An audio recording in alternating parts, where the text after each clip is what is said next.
यात्रा के निमित्त उदयपुर, बांसवाड़ा, डूंगरपुर के प्रवास पर रहे हैं। कल और परसों डूंगरपुर प्रवास पे थे।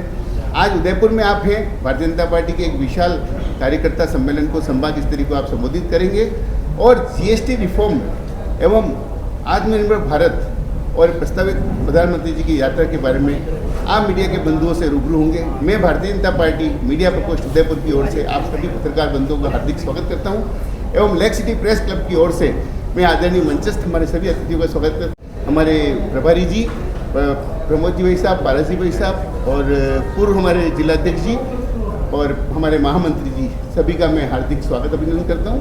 आपसे निवेदन करता हूँ मदन जी राठौड़ साहब से, हमारे प्रदेश अध्यक्ष जी से, कि आप प्रेस को संबोधित करें। आदरणीय भाई साहब, आप सबका बहुत बहुत अभिनंदन। आपके द्वारा स्कीम है, अगर राजस्थान में उदयपुर ऐसा शहर है जो 44 साल से संघर्ष कर रहे हैं, तो सिर्फ इसलिए नहीं मिल रहा कि हाईकोर्ट बेंच जोधपुर वाले छोड़ना नहीं। वकीलों के लिए तो हाईकोर्ट नहीं है, आम नागरिक के लिए, आदिवासियों क्यों नहीं, आदिवासियों को उनका हक मिले। और सीजे कल आ रहे हैं। देखिए, पहले केवल जोधपुर हाईकोर्ट था, फिर जयपुर बेंच लगी। अब आपकी डिमांड है, उसको उचित माध्यम से हम भी पहुंचा देंगे। जो कुछ भी निर्णय करना है, ये स्थिति का आकलन करके आवश्यकताओं को दृष्टिगत रखते हुए और सक्षम नेतृत्व इस पर निर्णय करेगा। मैं इस विषय पर इतना ही निवेदन कर सकता हूं कि आपकी बात हम पहुंचाने की कोशिश करेंगे। एक सर उदयपुर में भी पिछले 8 दिन से एक बड़ा विवाद चल रहा है यूनिवर्सिटी। और हिंदुस्तान के जितने भी बड़े से बड़े प्लांट है, एक रावत भाटा भी राजस्थान में, और ये भी आपके बांसवाड़ा वाला भी, ये भी राजस्थान में। तो हमारे लिए तो सौगात है, बहुत बड़ी सौगात है। जब ये बन जाएगा, जब तैयार होगा, तो आपको तो ऊर्जा पहले तो आप ही को मिलेगी, सबसे पहले आप ही को मिलने लगेगी। ये विकास होगा, इस क्षेत्र में औद्योगिक विकास होगा, इस क्षेत्र के किसान समृद्ध होंगे, इस क्षेत्र के आम नागरिक को पर्याप्त मात्रा में बिजली और अन्य इंफ्रास्ट्रक्चर सुविधाएं वो सब मिलने लगेगी, विकास होगा। यही निवेदन करके मैं मेरी बात को समाप्त करूंगा। आप सबका बहुत बहुत अभिनंदन, बहुत बहुत धन्यवाद। किसी वार्ड में 500 वोटर्स थे तो किसी वार्ड में 6000 वोटर थे। कोई पंचायत 400 की पंचायत बना दी और कोई पंचायत 8500 की बना दी। कोई जिला एक विधानसभा को लेके बना दिया और किसी जिले में 11 विधानसभाएं हैं। ऐसा अव्यवस्थित था। तो हमारी सरकार आते ही पहले जिलों को ठीक किया, समानुपात बराबर अनुपात के हिसाब से जिले बनाए, समानुपात के हिसाब से वार्ड्स का गठन किया, पंचायतों का पुनर्सीमांकन किया, equal distribution of population basis पर हमने वार्डों का पुनर्गठन किया और उसके आधार पर अब गजट नोटिफिकेशन होने वाला है और उसके आधार पर चुनाव हो जाएंगे, बहुत जल्द चुनाव हो जाएंगे। सर एक सवाल है, आज अमेरिकी राष्ट्रपति तपाते हैं और हारते हैं तो दूसरों पर दोष मढ़ते हैं, ये ठीक है क्या? अरे वोट चोरी होती तो हनुमान जी कैसे जीत के जाते हैं? हम उनकी पत्नी के पीछे थोड़ी पड़ते, उनको क्यों हराते? अरे हनुमान जी को ही हराते ना, हम वोट चोरी कर सकते होते तो। नहीं है, जनमत का सम्मान करना चाहिए। लोकतंत्र में जनादेश को स्वीकार करना चाहिए। जो जनादेश स्वीकार नहीं करे, अनर्गल आरोप लगाए, ये ठीक बात नहीं है। राहुल जी भी लगाते हैं, तो क्या हम राहुल जी को वोट चोरी करनी होती तो राहुल जी को रोकते हैं? हम सोनिया जी तो खैर राज्यसभा में आई थी, प्रियंका जी को रोकते और खड़गे जी को रोकते। ऐसी बातें करना ठीक नहीं है। ये जनादेश को स्वीकार करना चाहिए, जनता के निर्णय को सम्मान देना चाहिए, और जो नहीं देता है उसको जनता कभी भी सम्मान नहीं देगी। सर, जनजाति जो इलाके हैं उसमें $2 शुल्क का हस्ताक्षर अभियान किया है, उस पर आप क्या कहेंगे? जो वीज़ा है, जो जाएंगे, जो स्टूडेंट है या कामगार लोग, उस पर $1,00,000 जो शुल्क लगेगा। ये मैंने नहीं पढ़ा है, और कोई भी किया है तो हमारे पास कोई विकल्प बहुत है। कोई अमेरिका अकेला ही देश नहीं है जहाँ कि हमारे व्यक्ति कोई जाकर के रोजगार करे, ऐसा कुछ नहीं है। कई देश हैं, और हमारे मोदी जी ने तो आप देखिए ना कहाँ तक पहुँच गए। वो चाइना भी चले गए, जापान भी चले गए, जर्मनी भी चले गए, इटली भी चले गए, सभी देश हैं। पूरा दुनिया खुली है हमारे लिए, और वो जो कुछ भी करता है वो खुद भी, अभी आपने पढ़ा होगा कल कितनी प्रशंसा कर रहा था मोदी जी की। वो एक कूटनीति होती है। कूटनीति में आर्थिक मामला ऐसा होता है कि जिसमें दोस्त भी आर्थिक मामले में सोचता है लाभ उसको ज़्यादा हो रहा है, मेरे को ज़्यादा हो रहा है, तो उस पर वो विचार करके कूटनीतिक तरीके अपना रहा है, वो लाइन पे आ जाएगा। सर, ये मोदी जी का देश दुनिया में डंका बज रहा है, लेकिन राहुल गांधी ऐसी भी वोट सैनिक का सम्मान भी कम था। कश्मीर में भी हमारा सैनिक, हमारे कई सैनिकों ने भी हमको बताया कि कश्मीर में भी हमारे सैनिक को देख करके और वहाँ की लड़कियां भी थूक देती थी, मन महसूस करके रह जाता था सैनिक। ऐसी स्थिति हमारे सैनिक की बनती थी, कर कुछ नहीं सकता था। कोई आतंकवादी उस पर हमला करता था और वो यदि काउंटर कर दे तो हमारे सैनिक को ये साबित करना पड़ता था कि उसके पास AK-47 थी कि नहीं थी, वो आतंकवादी था कि नहीं था, और यदि साबित नहीं कर पाया तो हमारे सैनिक को क्वार्टर गार्ड हो जाता था, उसको जेल हो जाती थी। ऐसी स्थितियां बनी थी। लेकिन मोदी जी ने परिवर्तन ला करके दिखा दिया। जो पहले पत्थर फेंका करते थे हमारे सैनिकों पर, उन पत्थर फेंक लड़कों को भी अब कलम पकड़ने के लिए मजबूर कर दिया कि वो भी अब पढ़ाई करें, और बाकी सारी व्यवस्थाएं तो की, ये हम सबको पता है। पहले कोई हमारे सैनिकों के सर काट करके चला जाया करता था, और अब ये परिवर्तन आया है कि किसी ने दुस्साहस किया तो आतंकवादी केंद्रों को नेस्तनाबूद करने में, यदि 400 किलोमीटर अंदर घुस करके भी यदि सर्जिकल स्ट्राइक करना है और आतंकवादियों को नेस्तनाबूद करना है, उसके केंद्रों को नष्ट करना है, तो किया। ये परिवर्तन ला करके दिखाया। यही नहीं, हमारे यहाँ अब राहुल गांधी जी को निर्वाचन आयोग ने भी बता दिया और सुप्रीम कोर्ट ने भी बता दिया, फिर भी वो नहीं समझ में आए। मैं फिर से निवेदन करूँगा, मतदाता सूची का पुनरीक्षण हर बार होता है, प्रतिवर्ष होता है। जो बच्चा 18 वर्ष का नौजवान हो गया उसका नाम मतदाता सूची में जोड़ना है। कोई इस दुनिया से चला गया उसका नाम वोटर लिस्ट से कटना है। ये पुनरीक्षण हर बार होता है। अब उन्होंने क्या किया कि कोई बांग्लादेशी और रोहिंग्याओं को यहाँ हिंदुस्तान में मतदाता बना दिया, तो इस देश का शासन कौन करेगा? इस देश पर यह निर्णय तो हिंदुस्तान का नागरिक करेगा। कोई रोहिंग्या या बांग्लादेशी नागरिक हिंदुस्तान पर शासन कौन करेगा, इसका निर्णय नहीं कर पाएगा। जहाँ तक वोट चोरी की बात करो तो बहुत स्पष्ट सबूत है इसके कि सोनिया जी हिंदुस्तान में 1980 में वोटर बन गई थी, जबकि हिंदुस्तान की नागरिक 1983 में बनी। तो वोट चोरी किसने की?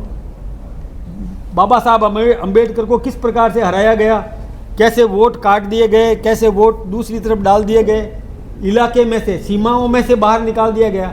तो बाबा साहब भीमराव अंबेडकर जी को चुनाव हराना ये वोट चोरी नहीं तो क्या था? अभी आपके सामने हमारे और कई नेताओं ने भी इस विषय पर खुलासा किया है कि कहाँ पर किस किस प्रकार से और वोट चोरी इन्होंने की है। तो ये जनता जानती है। और वैसे ये उनका जो हाइड्रोजन बम फ्यूज हो गया था, ये तो अपन सब ने देखा भी है समाचार पत्रों में। राजकुमार रोज बांसवाड़ा में बयान दे रहे हैं, टिप्पणी उन्होंने एक्स पे की है कि मोदी के शिलान्यास को लेकर वो ये भविष्यवेता तो मैं हूँ नहीं, मैं तो केवल आप सबके साथ ही चर्चा कर सकता हूँ। भाजपा के प्रदेश अध्यक्ष हैं, उस नाते बताएंगे सर क्या बयान है, मतलब भाजपा का क्या रुख है इस पूरे मामले में? भाजपा का स्पष्ट रुख है कि ऐसे किसी भी बयान से बचना चाहिए, करना नहीं चाहिए, और किसी को ठेस पहुँचे ऐसा वक्तव्य देना अपराध है। और बिना इतिहास को पढ़े किसी की कोई प्रशंसा कर देना, किसी की आलोचना करना, ये अधिकार किसी को भी नहीं है, बिना अध्ययन के बिना नहीं। ये जो नगर निकाय चुनाव है ये बार-बार चलते जा रहा है, भाजपा अरे एक मिनट, ये मुद्दा बनाना ठीक नहीं है। देखिए, एक मिनट पहले उनका जवाब, अरे उनका प्रश्न आया जो चल रहा है उसी में सप्लीमेंट्री क्वेश्चन मूल बात एक यही है कि सभी ने सवाल किया, पिछले 7 दिन से मुद्दा चल रहा है, लेकिन अभी तक कोई स्पष्ट रूप सरकार का नहीं आया। किसी ने स्पष्ट नहीं कहा कि कार्रवाई होगी या नहीं होगी, और होगी तो किस स्तर पे होगी। दूसरी बात, ये जो है पॉलिटिकल फैमिली से बिलोंग करते हैं, और दूसरी उदयपुर में जब विश्वविद्यालय खुला तब से लेकर अब तक केवल 2 विषय ऐसे हैं जो स्थानीय है, बाकी सभी अब तक जो विषय बने वो बाहर से बने। तो ऐसी क्या स्थिति बनती है कि किसी राजस्थान से बाहर से लाया जाता है, क्या कारण मानता है? देखिए, जब तक पूरा समीक्षा करके निर्णय नहीं हो जाता तब तक कुछ भी कह देना जल्दबाजी होगी। इस पर जो भी कमेटी बनी है, जो विचार करेगी इस पर, समीक्षा करेगी, पूरा अध्ययन करेगी, अध्ययन करके निर्णय लेगी, ठीक है ना। तो जल्दबाजी क्यों कर रहे हैं अपन, होगा, हो जाने दो। आपका कुछ था नगर पालिका चुनाव को लेकर के हाईकोर्ट में भी केस लगे हैं और भी नया बिल भी पास हुआ है धर्मांतरण को लेकर, क्या कुछ उस पर कहना चाहिए? देखिए, मौलिक अधिकार है, लेकिन मौलिक अधिकार किसको है? जो स्वेच्छा से समझ करके, सोच समझ करके निर्णय करे। कोई लोभ से, लालच से, ब्लैकमेलिंग से और एक शिक्षा का लालच दे करके और बच्चों को, नादान बच्चों को, नाबालिगों को, और केवल वो ये सिखा दे दूसरे अपने धर्म की बातें, मैं सोचता हूँ ये ठीक नहीं है। इसको रोकना बहुत ज़रूरी है और इसको रोकने के लिए राजस्थान सरकार भी धर्मांतरण निरोधक विधेयक ये लेकर के आई है और इसकी अब नोटिफिकेशन भी हो जाएगा और उसकी रोकथाम के लिए मैं तो एक निवेदन करूंगा, इसमें जनता को आगे आना चाहिए। इसमें ये चौथा स्तंभ है लोकतंत्र का, पहला विधायिका है, दूसरी कार्यपालिका, तीसरी न्यायपालिका, ये चौथा स्तंभ है। आप जो खड़े हैं इनको भी आगे आना चाहिए कि देखिए ये आस्था है, किसी परिवार की आस्था है, अपने धर्म की अच्छी बात कोई भी करे, कोई दिक्कत नहीं है। सर्वे भवन्तु सुखिनः का भाव तो दो, कोई दे रहा है क्या दूसरा दे तो दो ना, कहाँ दिक्कत है। लेकिन ये लालच देना, दबाव डालना, ब्लैकमेल करना या ये जिसको लव जिहाद टाइप का कह सकते हैं, ऐसे करके जो धर्मांतरण करे उसको कभी भी स्वीकार नहीं किया जा सकता। ठीक साहब, धन्यवाद।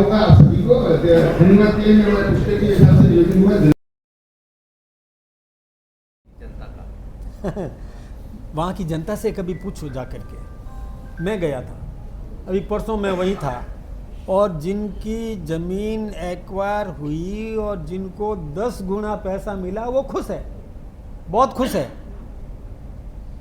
बाजार दर से 10 गुना मिल जाता है तो जनता तो बहुत खुश है। अच्छा, दूसरी बात है कि विकास चाहिए कि नहीं, और विकास चाहिए, इस इलाके को विकास चाहिए। इस इलाके में जो विकास की योजनाएं बन रही है तो उसका लाभ तो इस यहाँ के नागरिक को मिलने लगेगा ना। और जहाँ तक राजकुमार जी रोत के बारे में मैं एक बात बताऊँ, वो समाज को तोड़ने का षड्यंत्र कर रहे हैं, ये ठीक बात नहीं है। एक सांस्कृतिक मतलब ये दुराचार कहना चाहिए, हमारी संस्कृति को समाप्त करने का जो षड्यंत्र कर रहे हैं वो किसी भी प्रकार से क्षम्य नहीं है। वो गलत काम कर रहे हैं, समाज को नहीं तोड़े, वो राजनीति चमकाए अपनी, लेकिन समाज को तोड़ने के लिए राजनीति करना अच्छी बात नहीं है। हाँ, अपने योजना बताए, अपना विकास का एजेंडा बताए, अब जन सेवा करे, ये तो समझ में आता है। समाज को तोड़ने वाली बात समझ में नहीं आती। मैं कोशिश करूं कि मैं सेवा करूं और मेरा विरोधी कोशिश करे कि वो मेरे से ज़्यादा सेवा करे, और मैं फिर कोशिश करूं कि उससे अधिक मैं सेवा करूं, ये तो समझ में आता है। लेकिन समाज को तोड़ करके, बिखोर करके और वोट प्राप्त कर लेना और अपने परिवार को समृद्ध करना और अपने आप को राजनीति चमकाना, ये कभी भी इस देश का नागरिक स्वीकार नहीं करे। राजस्थान के कांग्रेस के नेताओं ने जयपुर ग्रामीण और कई सीटों पर वोट चोरी के आरोप लगाए थे कि हनुमान बेनीवाल ने कहा कि उपचुनाव में उनकी पत्नी हारी, वोट चोरी के कारण ही हारी। जिस निमित्त ये आज इन्होंने आयोजन किया है, GST, next gen GST reforms जो किया है, आने वाली पीढ़ी के लिए, नेक्स्ट जनरेशन के लिए, उनके आत्मनिर्भर बनाने के लिए, वो स्वाभिमान संपन्न बने, पराश्रयी नहीं रहे, इसके लिए जीएसटी रिफॉर्म्स भी उन्होंने किया। पहले आपको पता होगा कि 36 प्रकार के टैक्स लगा करते थे और कोई भी सेल टैक्स इंस्पेक्टर किसी दुकान में चला जाया करता था तो वो दुकानदार उसका इतना स्वागत करता था जैसे कोई मुख्यमंत्री आ गया हो, उससे भी अधिक उसका सम्मान करता था, और बाकी सारे दुकानदार अपने शटर बंद करके और चले जाया करते थे, भयभीत थे। और जब 36 प्रकार के टैक्स भरने हैं एक व्यापारी को, तो कोई यदि एक आध का कोई चूक हो जाए तो पेनल्टी सहित उससे वसूली होती थी। तो ऐसी स्थिति थी। तो उन सब से निजात पाने के लिए देखिए हमारे देश के प्रधानमंत्री जी ने सब का समावेश करके एक जीएसटी दे दिया, और एक जीएसटी दे करके और व्यापारी को बिल्कुल निश्चिंत कर दिया कि बस उसको एक टैक्स भरना है, वह जीएसटी का अकाउंट करना है, उसका रजिस्ट्रेशन कराना है और उसका टैक्स भरना है। ये उन्होंने व्यवस्था दी। और आपको पता होगा कि पहले जितने टैक्स पेयर थे उससे 3 गुना टैक्स पेयर्स हिंदुस्तान में बढ़ गए। चोरियां रुकी क्योंकि अब आसानी से उसका लेखा जोखा भी हो सकता था, उसका पेमेंट भी हो जाता था, टाइम बाउंड प्रोग्राम भी दे दिए गए थे, स्लैब्स बता दिए गए थे, ये सब सबको पता था। तो इसके आधार पर व्यापारी निश्चिंत हो गया, उसको भय विहीन हो गया और ढंग से वो सारी व्यवस्थाएं करने लगा। अब जब ये लगा कि रेवेन्यू आ रही है, रेवेन्यू अच्छी मात्रा में आ रही है, तो आपको पता होगा कि इनकम टैक्स का भी रिफॉर्म्स किया था। पहले 2.5 लाख तक का इनकम टैक्स फ्री था, फिर उससे बढ़ा करके और बढ़ाते बढ़ाते 5 लाख किया। तो इस बार लोगों को लगता था कि 7.5 लाख कर दे, बहुत है, लेकिन 12 लाख कर दिया। 12,75,000 तक की इनकम में उसको मुक्त कर दिया। ये बहुत बड़ी बात हुई। इसी प्रकार से जैसे जीएसटी से भी आमदनी होने लगी, जीएसटी से भी जब रेवेन्यू जनरेट होने लगा तो हमारे देश के प्रधानमंत्री जी ने सोचा कि ठीक है, हम सारे इंफ्रास्ट्रक्चर्स तो तैयार करेंगे, विकास का काम भी करेंगे और विकास में कहीं किसी से पीछे नहीं रहेंगे, लेकिन आम नागरिक को और इसमें राहत देने की कोशिश करना चाहिए। देखिए, ये मैनेजमेंट है, हमारे महंगाई घट रही है, अभी 2.1 हो गई और नवरात्रा से जब ये जीएसटी रिफॉर्म्स लागू हो जाएगा तो महंगाई की दर आ जाएगी 1% के स्थान, यानी हमारा हिंदुस्तान संपन्न हो रहा है, महंगाई घट रही है। अब उसमें कैसे आ जाएगी? क्योंकि हमारे प्रधानमंत्री जी ने सोचा कि जब हमें रेवेन्यू मिल रही है, विकास के लिए धन की कमी नहीं है, देश का आम नागरिक ईमानदारी से और जीएसटी भर रहा है, तो राहत दी जानी चाहिए। तो उन्होंने आज आम ज़रूरत की चीज़ें, दैनिक दिनचर्या में जो मध्यम वर्ग के व्यक्ति को जो कुछ भी चाहिए, उसमें उन्होंने टैक्स कम करने का और निर्णय कर लिया। आप टूथपेस्ट से ले लो, कॉस्मेटिक आइटम्स से ले लो, दैनिक दिनचर्या में जो सामग्री चाहिए उस पर जीएसटी 0 से 5% कर दी। किसी में 0 है तो किसी में 5% है। यही नहीं, उसको रसोई की सामग्री, क्योंकि नहा धो करके तैयार होकर के रसोई में व्यक्ति जाता है, तो रसोई की सामग्री में भी उसको भी कमी कर दी। किसी में 0% कर दिया, किसी में 5% कर दिया। मसाला हो, सामग्री हो और जो भी खाद्य सामग्री है उसको भी, और उसमें भी राहत देने का काम किया। फिर यदि उसको दैनिक अपने उपयोग में कपड़े हैं, जूते हैं, जूते यदि 2500 रुपये तक का जूता यदि व्यक्ति खरीदे उसको भी और टैक्स 0% से और किसी पर 5% तक कर दिया। यानी वो कुछ भी चश्मा खरीदे, पेन खरीदे, विद्यार्थियों के लिए पुस्तकें ले, किताबें कॉपियाँ ले, कुछ भी ले, उसको भी उन्होंने मुक्त कर दिया। चिकित्सा के मामले में, यानी चिकित्सा चाहिए यदि किसी को, तो जीवन रक्षक दवाओं को 0% कर दिया, कैंसर की दवाओं को भी 0% कर दिया, और कोई अधिकतम दवाएं जो जीवन जीने के लिए आवश्यक होती है, किसी को चिकित्सकीय लाभ किसी को दिलाना है, तो उस पर टैक्स कम कर दिया। यानी या तो किसी पे 0 है और अधिकतम 5 है, इससे ज़्यादा जीवन रक्षक या किसी भी प्रकार की दवाओं को भी उन्होंने मुक्त करने का काम किया। कोई साइकिल खरीदे, कार खरीदे, एसी खरीदे, फ्रीज खरीदे, कोई मोबाइल खरीदे, इन सब भी 0 से 5% तक कर दिया। जो कभी 28% हुआ करता था, किसी पर 18% हुआ करता था, उसको 0 से 5 तक कर दिया। बढ़ाया किस पर? तंबाकू पर बढ़ाया, शराब पर बढ़ाया, लग्जरी आइटम्स पर बढ़ाया, जो कि आम आदमी उससे बच सकता है, आम आदमी को इसकी सख्त ज़रूरतें नहीं रहती है, उस पर बढ़ाया जो अफोर्ड कर सकता है। एक बहुत खुशी की बात है, मैं सोचता हूँ कि पश्चिमी राजस्थान के लिए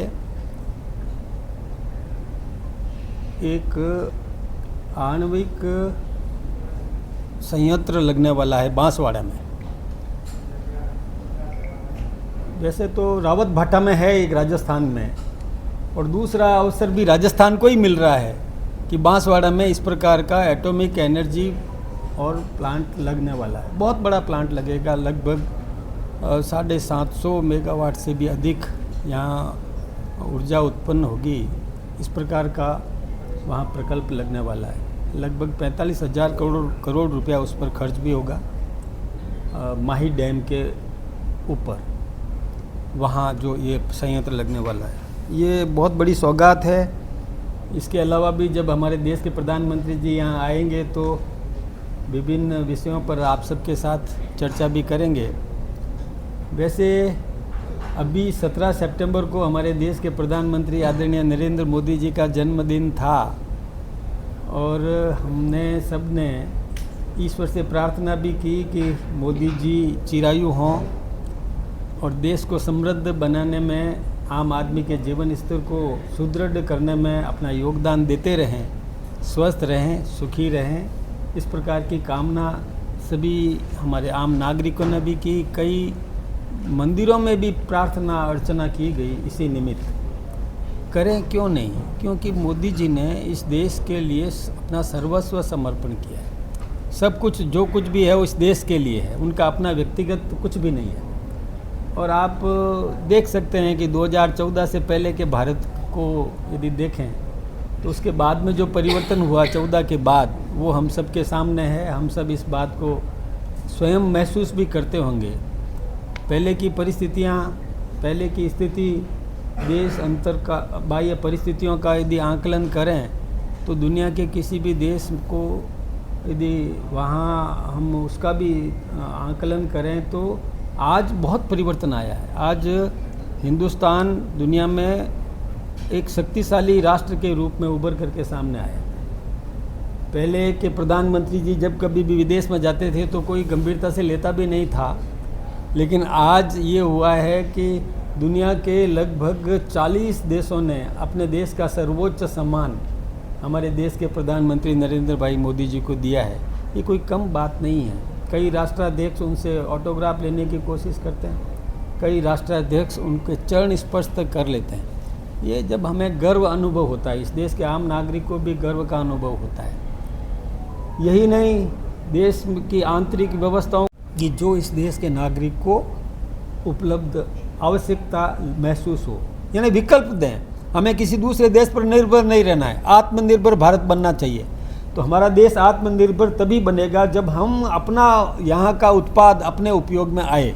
तो उद्यमियों को प्रेरित किया कि आप ऐसा उत्पाद तैयार करें, ऐसी चीज़ उत्पादन करें ऐसी चीज़ों का जो इस देश की ज़रूरतें हैं, इस देश को चाहिए, इस देश को जो जो आवश्यकताएं हैं वो हम अपने यहाँ तैयार करें। और उसी का प्रभाव है कि आज मोबाइल भी हिंदुस्तान में बनने लगे हैं, कई ऐसी लग्जरी आइटम्स भी हिंदुस्तान में बनने लगे हैं। आज अमेरिका क्यों तिल मिलाया हुआ था, उसने टैरिफ क्यों लगाया? इस टैरिफ के बारे में आप सब जागरूक पत्रकार महानुभाव हैं, आप अच्छी तरह से जानते हैं कि ये tariff means import duty. America जो वस्तु इंपोर्ट करता है उसको टैरिफ के रूप में माना जाता है। वो कोई भी वस्तु अपने देश में हम बेचेंगे अमेरिका में तो हमारी कीमत तो यथावत है, हमें कोई हानि होनी नहीं है। वहाँ के नागरिक को 1.5 गुना पैसा देना पड़ेगा, 50% टैरिफ लगेगा। तो हम यदि एक गोली 10 रुपये की देते हैं तो वो गोली अमेरिका के नागरिक को 15 रुपये की मिलेगी। तो उन्होंने ये सोचा कि अमेरिका अधिक भारत से खरीदेगा नहीं, लेकिन उनको जब बाद में पता चला कि इससे सस्ती कोई दवा दुनिया का देश दे नहीं सकता। और आपने पढ़ा होगा 2 दिन पहले के समाचार पत्रों में कि उन्होंने दवाओं पर और इसको मुक्त कर दिया है। क्यों? क्योंकि हम ही दे सकते हैं। वो गोली जो 10 रुपये की हम देते हैं, दुनिया के कोई भी देश 10 रुपये में दे नहीं सकता। इसलिए अमेरिका के नागरिक, अमेरिका के अंदर से भी आवाज़ उठने लगी है कि ये तो हम पर बोझ डाला आपने, हमको तो लेना ही पड़ेगा हिंदुस्तान से वो माल। अमेरिका शस्त्र निर्यात करता था। अमेरिका को दर्द इस बात का है कि पहले वो शस्त्र, उनका आजीविका रोजगार इसी पे चलता है कि वो शस्त्र बना करके निर्यात करता है, शस्त्र बेचता है। अब हिंदुस्तान ने बनाना शुरू कर दिया। हमारे यहाँ तो ऐसे शस्त्र बनने लगे ब्रह्मोस जैसे कि आज दुनिया के कई देश एडवांस में पेमेंट जमा करा रहे हैं कि अब आगे जो भी दो तो हमको पहले दो। यानी हम इतने आधुनिक निर्माण करने शुरू कर दिए। पहले हमारा वैज्ञानिक, हमारी प्रतिभा, हिंदुस्तान की प्रतिभा, वो तैयार होकर के अपनी प्रतिभा का लाभ दूसरे देशों को दिया करती थी। यानी प्रतिभा हम तैयार करें, एक डॉक्टर को हम तैयार करें तो उस परिवार का खर्चा जितना होता है उससे 20 गुना खर्चा सरकार का होता है। एक इंजीनियर को तैयार करवाने में जितना उस परिवार का खर्चा होता है उससे अधिक, क्योंकि हमको कॉलेजेस बनानी पड़ती है, हमको इंफ्रास्ट्रक्चर्स देने पड़ते हैं, प्रोफेसर्स लगाने पड़ते हैं, सारी सुविधाएं, लेबोरेटरीज वगैरह सब कुछ देना पड़ता है। ये सब सरकार खर्चा करती है। एक प्रतिभा तैयार होती है कि वैज्ञानिक हम तैयार करें और वो वैज्ञानिक बाहर जा कर के और दूसरे देश को लाभ दे, तो हमारे मोदी जी ने सोचा कि ये ठीक नहीं। हम उस प्रतिभा का यहाँ उपयोग करेंगे तो उसको अवसर दिया, उसको सुविधाएं दी, उसको क्या चाहिए वो दिया, और उसी का तो परिणाम है कि चंद्रमा पर हिंदुस्तान ने झंडा गाड़ दिया। ये उस प्रतिभा का उपयोग हमने करना शुरू किया। आपको मालूम है कोविड के समय दुनिया मर रही थी और उस समय वैक्सीन हिंदुस्तान ने दिया, और आप में से सब लोग जानते हैं कि जो पीपीई किट तैयार किया सर्वाधिक निर्यात हिंदुस्तान ने किया ताकि दुनिया बच सकी। तो हिंदुस्तान में इनोवेशन है, प्रतिभाएं हैं, उन प्रतिभाओं को अवसर देने का काम हमारे देश के प्रधानमंत्री आदरणीय नरेंद्र मोदी जी ने किया, और उसका लाभ ये मिलेगा कि हम आत्मनिर्भर बनने लगेंगे। हमारा नेक्स्ट जनरेशन, ये जो है ना नेक्स्ट जेन जीएसटी, हमारी आने वाली पीढ़ी स्वाभिमान से और आत्मनिर्भर रहेगी, किसी देश पर निर्भर नहीं करेगी, पराश्रयी नहीं रहेगी, अपने पैरों पर खड़ी होगी। इसलिए हमारा कुटीर उद्योग, हमारा रॉ मटेरियल हम निर्यात नहीं करेंगे, अब कच्चा माल हम निर्यात नहीं करेंगे, कच्चे और ऑलमोस्ट सारे पार्टी के नेता भी उसका विरोध कर चुके हैं। बीसी ने एक बयान दिया था मेवाड़ की धरती पर, औरंगजेब की प्रशंसा की थी और कहा था भाई कुशल प्रशासक है। तो इसको लेकर सरकार या पार्टी क्या स्टैंड ले रही है? देखिए, सबसे पहले तो मैं ये कहना चाहूँगा कि जब तक इतिहास का पूरा अध्ययन कोई नहीं कर ले तब तक किसी भी प्रकार का बयान देना नहीं चाहिए। किसी ने बिना ध्यान, बिना पूरा अध्ययन किए एक पहलू पर बयान कर दिया, जबकि किसी भी शासक की प्रशंसा करते हैं तो वो सारे सर्वांगीण सोच होनी चाहिए। केवल एक बिंदु पर विचार करके कह देना, मैं सोचता हूँ कि अच्छा नहीं है। इस प्रकार का वक्तव्य नहीं देना चाहिए। और जिसने भी दिया, हालांकि उन्होंने सॉरी भी किया है, बाकी सब कुछ भी किया है, लेकिन ऐसा करना ही नहीं चाहिए कि ये आवश्यकता नहीं पड़े। पूरा ध्यान देना चाहिए कि किसी एक विषय पर किसी ने काम कैसा किया और उसका बाकी व्यवहार कैसा रहा, ये भी आकलन किए बिना कभी भी स्टेटमेंट नहीं देना। माफी स्वीकार कर ली क्या वैसा? नहीं, मेरा कहने से नहीं होता है। देश की जनता करेगी, राज्य की जनता करेगी, अपने क्षेत्र के नागरिक करेंगे। मेरे अकेले के कह देने से कुछ भी नहीं होता। कल सरकार के मंत्रियों ने स्वीकार कर ली कि माफी मांग ली, और क्या चाहिए? नहीं, हम इस पे, मैं कोई इस पे कमेंट नहीं करूँगा। जिसने कहा उनके व्यक्तिगत विचार हैं, और मैं भी यदि बात रखूँगा तो मेरे भी ये इस समय तो व्यक्तिगत ही होंगे, क्योंकि मैं पार्टी लेवल पर मैंने इसकी समीक्षा की नहीं। सर, आपका संगठन पूरा बर्खास्त करने की मांग एक करो। पार्टी ने एक प्रस्ताव लिया उदयपुर में, बीजेपी शहर जिला ने, और जनजातीय मंत्री ने भी कहा कि उनको बर्खास्त किया जाए। पूरा संगठन बर्खास्त करने की मांग कर रहे, उस पर आप क्या कहेंगे संगठन अध्यक्ष? देखिए, ये सब इस पर गंभीरता से चिंतन करेंगे। क्या स्टेटमेंट था, पूरा स्टेटमेंट पढ़ेंगे, पूरा समझेंगे, उसका एक बार उसको बुला करके पूछताछ भी करेंगे, उसके बाद निर्णय लेंगे, जनहित का निर्णय लेंगे। आप 4 स्टूडेंट जो है वो भूख हड़ताल पर बैठे हैं, अनशन पर बैठे हैं। कोई पूछने ही नहीं है। ये एक निवेदन है मेरा मेरा उनसे ये निवेदन है जो भूख हड़ताल पे बैठे हैं। देखिए, ये फैसले भूख हड़ताल से नहीं होते, ये फैसले समीक्षा करके निर्णय करने से होंगे। भूख हड़ताल करना अपने आप को तकलीफ देना है। जब अपराध करे कोई और सज़ा खुद भुगते, ये ठीक बात भी नहीं है। इसलिए हमारे कार्यकर्ता भी जाएंगे, और मैं भी देखता हूँ भूख हड़ताल करने की आवश्यकता नहीं है। यानी अपराध कोई करे और सज़ा खुद भुगते, ये तो मैं सोचता हूँ कि विचार करना चाहिए उनको। और उन्होंने, लेकिन दोनों ही संगठन ये कह रहे हैं कि निष्कासन के बाद ही आंदोलन खत्म होगा, चाहे नहीं आंदोलन करे, और उदयपुर में भूख हड़ताल नहीं करे। मैंने भूख हड़ताल के लिए निवेदन किया है। पहली बार भूख हड़ताल एक ऐसी चीज़ होती है कि निर्णय करने में समय लग गया तो भूखा कब तक रहेगा, ये ठीक बात नहीं है। तो उनको भूख हड़ताल तोड़वाना चाहिए। मैं आप सबसे भी आग्रह करूंगा कि भूख हड़ताल नहीं करे, आंदोलन करे, बात रखे, अपना विचार रखे, विरोध करे, वो सब संभव है। लोकतंत्र में ये सब ठीक है। भूख हड़ताल को थोड़ा सा टालना चाहिए। भाई साहब, मैडम का 2 तरह का बयान आ रहा है अंग्रेजी अखबारों में। वो एक तरफ ये कहती है कि राइट विंग जो है राइट विंग के जो लोग हैं वो मेरे ऊपर इस तरह के आरोप और प्रत्यारोप लगा रहे हैं, तो क्या उनको मानना चाहिए कि वो लेफ्ट से बिलोंग करती है? देखिए, राइट और लेफ्ट किसी भी वीसी को ये निर्णय करने का अधिकार नहीं है, और ये राइट लेफ्ट का है भी नहीं, हिंदुस्तान का है, हमारे मान बिंदुओं का है। इसलिए ये तो उन्होंने गलत किया है, ये तो हम भी कह रहे हैं, लेकिन उसने माफ़ी क्यों मांगी? यदि वो राइट लेफ्ट करती तो माफ़ी क्यों मांगती? तो माफ़ी मांगी है ना, इसका मतलब अपराध बोध तो है ही है ना, अपराध किया है। तो वो ठीक लेफ्ट विचारधारा से है वैसे? वो मैं किसी पर आरोप नहीं लगाऊंगा, मैं किसी पर आरोप नहीं लगाऊंगा, क्योंकि जब तक मैं उसको पढ़ूंगा नहीं, उसको खुद को भी पढ़ना पड़ेगा ना। क्या होता है, व्यक्ति को भी पढ़ना पड़ता है, फिर पढ़ाना भी पड़ता है, तो ये पहले उसको तो समझ लूँ कि वो है क्या। सर एक लास्ट सवाल, हमने जब उनसे बात की तो वो अपनी बात पे तो अड़ी गए कि जो मैंने कहा है वो सही है। महाराणा प्रताप, पृथ्वीराज सिंह चौहान और अकबर की तरह औरंगजेब महान नहीं था, तो एक तो उन्होंने अकबर को महान बता दिया और उसके बाद वो माफ़ी भी मांग ली है, लेकिन अपनी बात पे वो अड़ी गए। देखिए क्या होता है, इतिहास पढ़ना होता है, पढ़ता है तो एक पहलू को पढ़ लिया, मान लो उदाहरण के लिए कि किसी की बहादुरी की प्रशंसा कर ली, ठीक है ना, और सामने हम थे और आप बहादुर थे, तो मैं क्या करूँगा? इसलिए ये बातें कई किस विषय को लेकर के उसने बात की है, मैं इसको समझ के ही जवाब दूंगा।